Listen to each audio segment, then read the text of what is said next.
চুল পড়তে শুরু করলে আমরা সকলেই উদ্বিগ্ন হয়ে উঠি। আর পুরুষদের মধ্যে চুল দ্রুত উঠে যাওয়ার সম্ভাবনা অনেক ক্ষেত্রেই দেখা যায়। 30 থেকে 35 বছর বয়সের পর থেকেই তাদের মাথার চুল উঠতে শুরু করে। কিন্তু ঠিক কী কারণে ঝরতে শুরু করে পুরুষের চুল?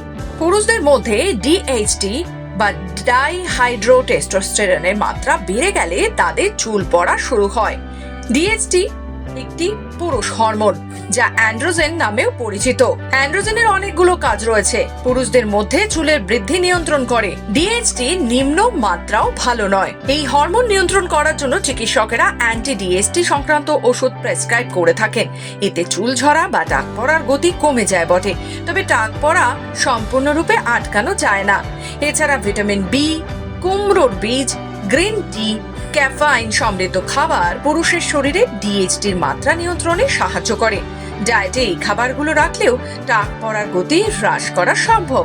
তবে মনে রাখবেন, একমাত্র ডিএইচটি হরমোনের মাত্রা বৃদ্ধি টাকের সমস্যার কারণ নয়। বংশগত কারণে যেমন কোনো পরিবারের পুরুষদের মধ্যে টাকের সমস্যা থাকতে পারে, তেমনই এর পেছনে দায়ী হতে পারে অপুষ্টিজনিত সমস্যা। চুলের বৃদ্ধির জন্য প্রয়োজনীয় ভিটামিনের অভাবের কারণেও টাকের সমস্যা তৈরি হতে পারে। অতএব ডিএইচটি ব্লক করার জন্য শ্যাম্পু বা পণ্য নির্বাচন করার আগে অবশ্যই ভাবনা চিন্তা করুন, কিছুটা পড়াশোনাও করে নিন এবং তারপরেই আপনার চুলের যত্ন নিতে শুরু করুন। আপনি সুস্থ থাকুন, এই আমাদের একমাত্র লক্ষ্য। আরো বিশদে জানতে হলে অবশ্যই বিশেষজ্ঞের পরামর্শ নিন।